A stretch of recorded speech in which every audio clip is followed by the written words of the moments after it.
There's a cat in my way. Cat.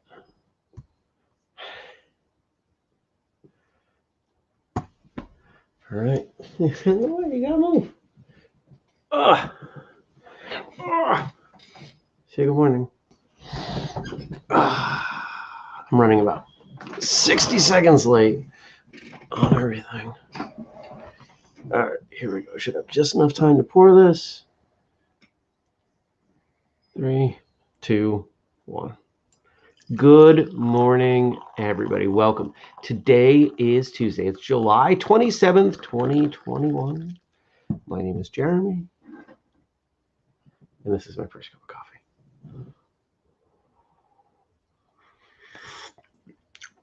That's so warm. The water just finished boiling. Oh. She's not eating. Those of you that have been on this journey with me for a while know she's old. We don't have a lot of time left. So if you tune in and you get to see her, be happy about that. Right?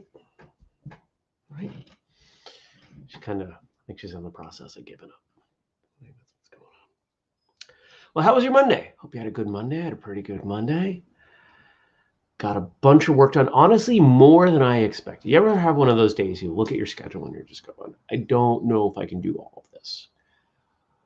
Well, I managed to. There were some things I moved. They weren't big, but I finished up at, when did I finish work? 5:30? I was done at 5:30, which, good morning, Stacy. Stacy says, morning, Jeremy and Kitty, moo. She does kind of move sometimes, doesn't she? One of the things I've learned about myself, and I don't know if any of you out there are like this, that I can keep working if I move to a different venue. Now, I've got the home office here, of course, and that's where most of my work gets done. It's where all the big work gets done. I have 2 large monitors and a desktop computer, and there's all kinds of work I can do. But sometime between 2 and 3 most days, my productivity just goes, and just completely tanks. And what I do, when I can, is I'll go change up where I'm going to work from for the last couple hours. And lately, it's been Panera. I go drink way too much decaf, have a bagel sometimes, and work for about another hour to 2. And the reset between the change of location and the 15, 20 minutes it takes to get there changes everything. Context is really important. What we do matters, and where we do it has a tremendous impact on what we're doing. You ever had your martial arts class have a different location? You ever go somewhere else? Oh, let's go train outside today. We can't train in this space. We got to go train in this other space. It's a whole different experience because context matters. Yeah, have you ever, as an adult, been on a school bus with a group of adults? Tell me people don't act significantly more childish. Context matters. Now, what do we do with that information? I don't know. Nothing really. It's just good to pay attention to.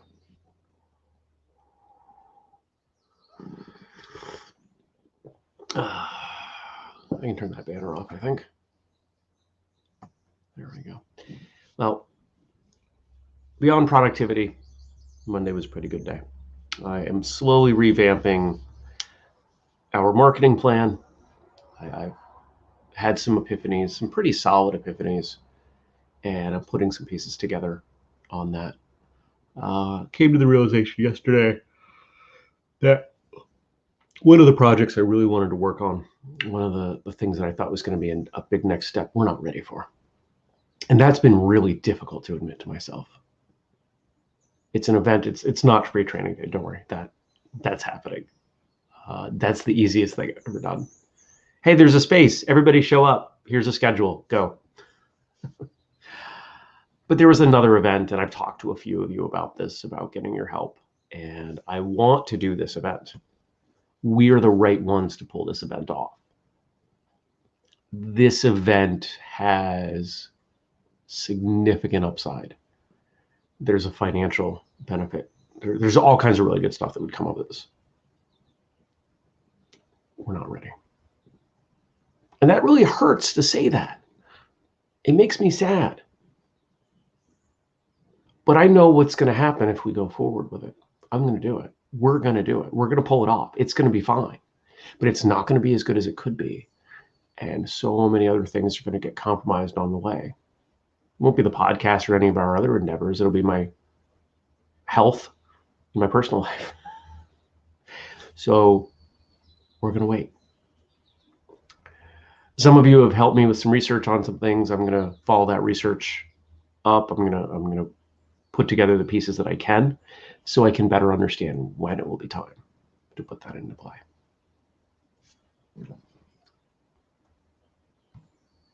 Stacey said, even training facing a different wall can change things. Forms facing a corner. I mentioned that the other day. Facing a corner. Try to start and stop facing a corner in a room. It's crazy. It's really hard to do.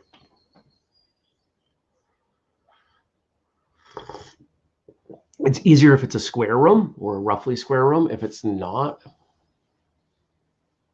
it's all kinds of messy. Flexibility program has taken its next step. It is now off in the hands of multiple qualified medical professionals. And there will be a few more people that I send it off to, because they're going to write forwards, because I want them to dig into it. And first off, I want their validation. And secondly, I want their endorsement, because I think that'll help it go a long way. It's an effective program. It's an effective program. Like all the programs that we make, it's effective. Did you guys watch episode 626 yesterday? When I was at Panera yesterday, I'm waiting in line. And there's a guy in front of me ordering coffee. And I noticed his shoes. He's wearing Feiyu shoes. Now, you may or may not know that brand, but you'd probably recognize the shoe. It's not the cheap Kung Fu shoes that people wear, but it's the ones that actually have a sole. The yellow kind of gum sole. They come in white or black. Sometimes people will wear them for parkour, but yeah, that's generally somebody's a martial artist. I see them wearing those. And so he grabbed his food, and we ended up having tables near each other. And as he was getting settled, I just kind of went over and said, "Hey, do you do martial arts?" He's like, "How did you know?" I said, "The shoes." And we ended up having a conversation for like 10 minutes. And he's around here for school briefly. It's a non-residential program. And we talked about martial arts and the lack of certain martial arts. He does Jeet Kune Do and Tai Chi. And he mentioned, he was like, "I'm not aware of a Jeet Kune Do school around here." And I said, "No, there isn't. Not that I'm aware of anyway." And we chatted for a little bit, and he asked me about me and what I do. And he's like, "You have a podcast?" I'll find it. I want to listen. So always on, always be selling.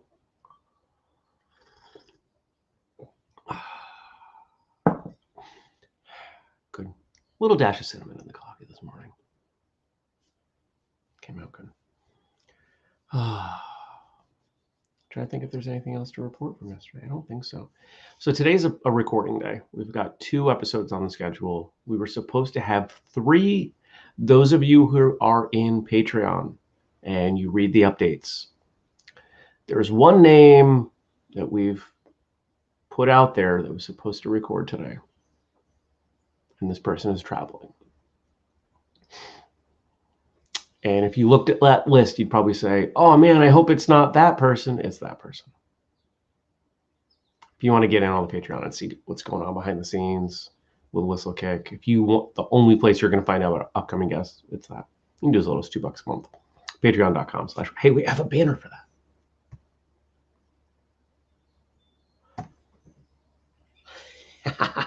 It's that.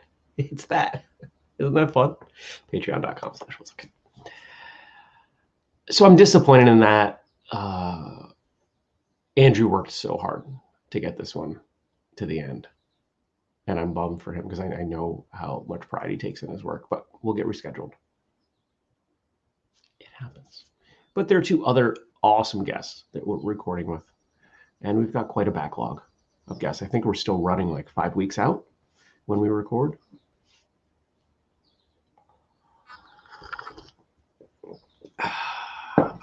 Coffee's perfect.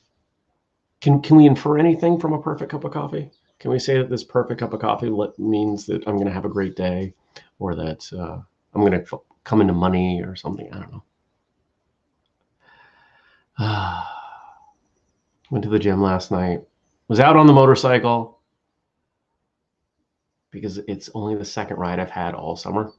For some reason, I don't ride in June, barely in July. This is historical. I don't know why. And I think it's just transition into summer, things going on. But now that where we're at, I'll be on the bike a lot more. I love riding in September. It's my favorite month to ride. And as I was coming home, there was rain, just a little bit of rain. There wasn't any rain in the schedule, but there was rain. So I was beating the rain. Got home, made dinner, took a shower, and I've started watching The Marvelous Mrs. Maisel. You familiar with the show? It's on Amazon. And people who know me well know that my favorite TV show, here, I'll give you this and then we'll roll into the questions in the comments. And you guys can feel free to drop stuff in the chat while I'm talking if you want. My favorite TV show of all time is Gilmore Girls because it's brilliant. It's some of the best writing, very solid acting, and it's a really smart show. There are pop culture references and historical references that one of the goals in the show was that no one person would catch every reference in an episode. And I've had to go look up plenty of stuff. Well, the people behind that show are the ones that started Marvelous Mrs. Maisel.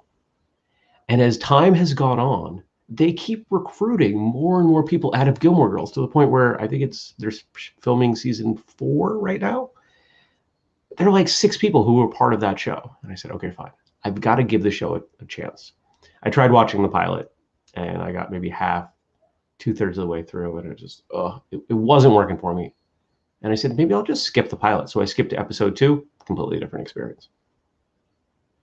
And it got me thinking, there are a lot of TV shows like that. Do you have a show that you like that the pilot just doesn't do it justice? Gilmore Girls is that way. What else is like that? Big Bang Theory is like that. It's just kind of, the actors are finding the characters. They don't know that the show is going to get picked up. Everyone's not fully invested in it. Episode 3 is when it got really good. I don't know if any of you are watching it, but it's pretty funny. It's not a typical kind of funny, but it's funny. I like it. All right. Let's see what you guys give me to talk about. And if you want to leave me comments, the way you do is you drop it in the comment section after the show closes. I need to make a banner for that. Need to make a list of all the banners. All right. Questions for today. Today, Tuesday, July 27th, 2021, is Donnie Yen's 58th birthday. Here's some trivia about him from IMDb. He was born in Canton, China, but grew up in Boston. Now, I don't know if you know this, but a few years ago, I had the opportunity to spend a day with his mother and his sister. Great, great people. His mother, let's put it this way. If there was a Mount Rushmore for female martial artists, his mother would easily be on there. Bao Mark, go look her up. She is not only an amazing influential martial artist. She did so at a time when women were, I don't want to say discouraged, because that's too weak of a word, but a time when women really didn't do that. I've had the opportunity to train with people who trained with her. There's an episode we did, I don't remember the episode number, I think we called it Talking Donnie Yen, where Sifu James Banks shared some stories because he went to high school with him. I've had the chance to work out with Sifu, and he's a great guy, amazing martial artist, like really, really solid martial artist. I have, of all the episodes we've done where people speak reverently about instructors, nobody has spoken more reverently about a teacher than Sifu Jim talking about Bao Sun Mark. Awesome, just awesome. He's a classically trained pianist. That doesn't surprise me.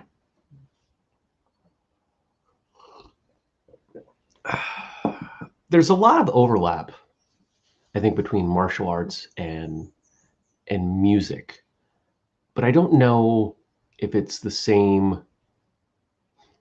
You know, sometimes on martial arts radio, we connect with yet another person who is involved in martial arts and information technology. There's a similar mindset in there, discipline, problem solving sort of thing. Music has that discipline, but I think it's, you know what? I don't want to say what it is and isn't, because I'm not a musician. We've had a bunch of musicians on the show. I don't know if it's more or less than the average population. It's an interesting question. I think I could certainly, especially something like a classically trained pianist, I think we could draw some correlation between the investment of oneself and the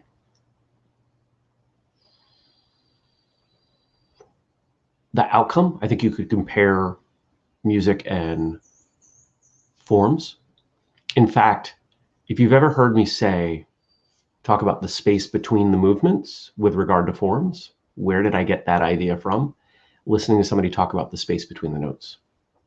That's the difference between a great and a world-class pianist. It's the space between the notes and how they play that. That's where I extended it from. So plenty of overlap there. Oh, good morning, Francis. Michelle Yeoh considers him to be the fastest martial artist she has ever worked with. And of course, they worked together on Crouching Tiger, Hidden Dragon 2? 2. Yeah, because the first one was Chow Yun Fat. I like the second one. I like the first one better, though. Francis says, I really enjoy the correlation with music, and so many of my friends are accomplished musicians. Interesting. I wonder if this is one of those places where we can draw stronger correlations depending on what the origin of the martial art is. Are we able to draw as strong of a correlation between music and Okinawan martial arts as we are to, say, Chinese martial arts? I don't know.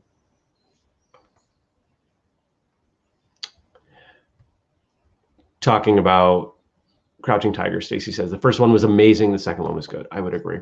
I think part of what made the first one amazing was that it came out of left field. Nobody expected it. It was the first movie with subtitles that I loved. So good. I haven't watched it in years. I should rewatch that. If we did an episode of How to Fight on any of the characters in there, I think it would be a very short episode, because it'd be, how would you fight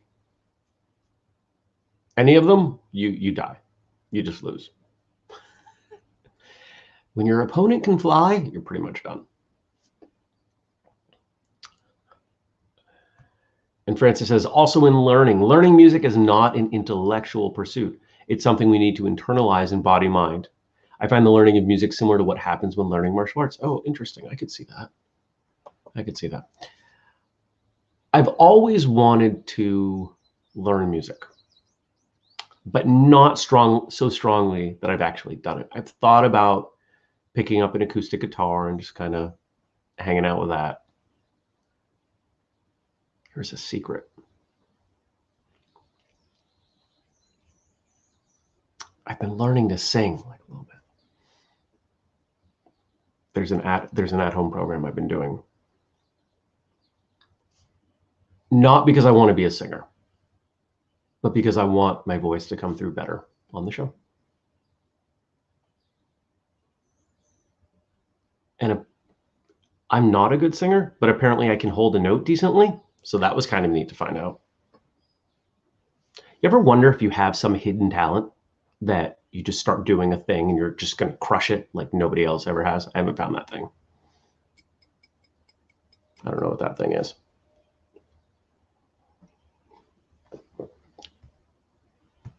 Stacy says, try martial arts with taiko, Japanese drumming, in the background. So much a connection of music and movement. That might be how sections of music become movements. I completely agree. I think there's a lot to the idea of training with music. And it's something that some schools will do. I wish more schools would do. Not pop music. Could be classical, something without words. Something to fill that space in the background. Now, here's why. Here's why I think that is so important. When I started training capoeira in 98, 99 in college, there was music. If we weren't playing music, and which, by the way, I was given the opportunity to play the berimbau a few times, the big string instrument, and quickly relegated to the cymbals. No, the sticks. He kept giving me the sticks because that's what I could handle. I noticed that the energy in the class was completely different, even if it was a CD of music. And so there have been times where I've taught and I've tested this and I've played music and the class goes better. People's energy stays up. They stay more focused. I think especially in like a beginner setting, having some music that is fitting would be a great thing. One of the many ideas that sits on my list that we have not implemented that is not a good use of resources at this time is developing a series of 30, 45, 60, 75, and 90-minute music. We'll just call it blocks of music with different tempos for a warm up and a cool down and training and everything for people to play in the background during classes. Doesn't have to be loud. In fact, it should be just enough to fill the empty space, the space between the notes. If you're an instructor, if you have the opportunity to do this, I think you should. And, excuse me, our last comment today, well, our last fact about Donnie Yen.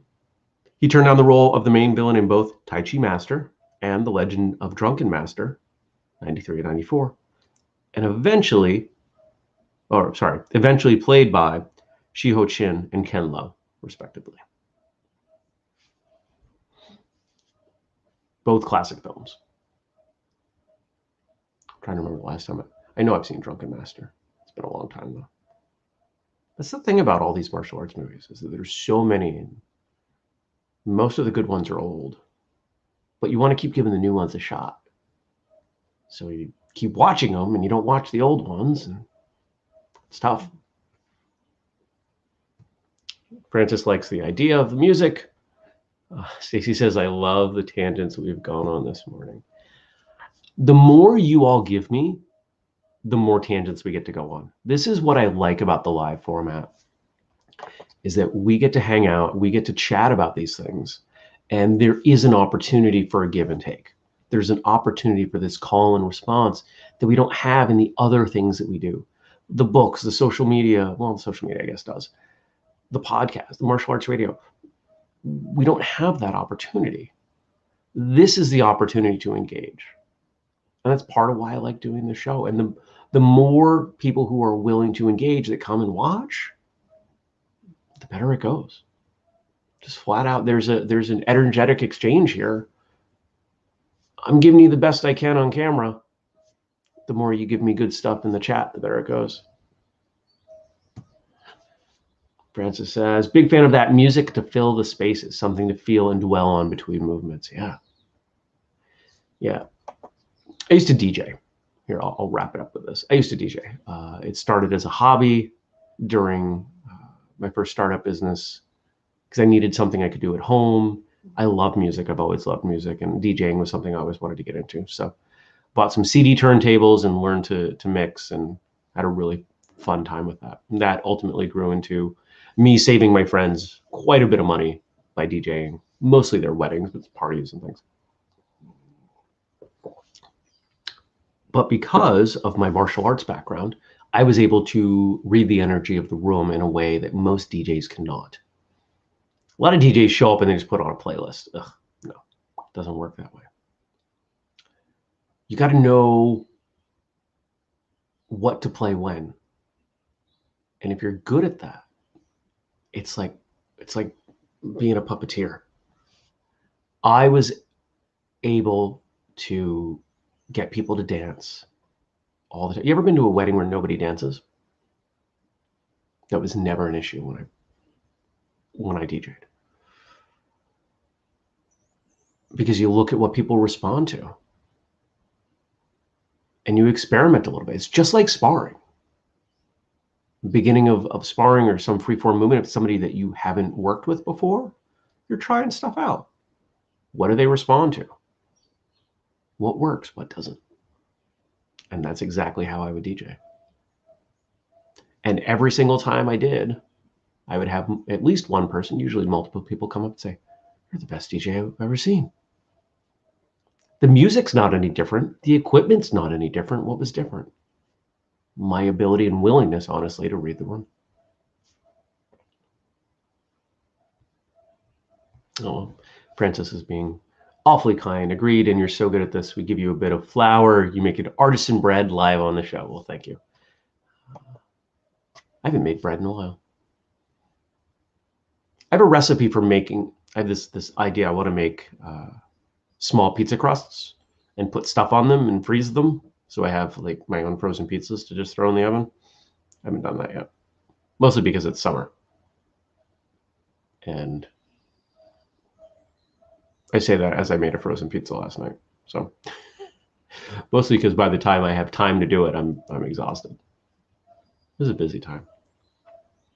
All right. It's time to go. Thanks for watching. Thanks for joining me. As always, we'll do it again tomorrow. Leave me some questions, some comments, some other stuff to talk about. Those of you who joined in the chat, Francis, Stacy, whoever else is here, thanks for coming by. I think, who else was here at the beginning? There was somebody else. Frank. Good morning, Frank. I know I said that already. I don't know if Frank is still with us. 6:30. Wait, I got a banner for this too. No, oh, that's the edit. I don't want to edit that. Come on. I'm still getting used to this. There we go. First Cup live at 6:30 a.m. U.S. Eastern Time every weekday. And now on Facebook as well. So thanks for joining. And remember, if you want to support what we do here at whistlekick, follow us on social media. I hope you'll all come to Free Training Day in November. There's an event on the whistlekick Facebook page. We've got a Patreon with some great stuff. And you can buy something like the new shirt that we rolled out last week.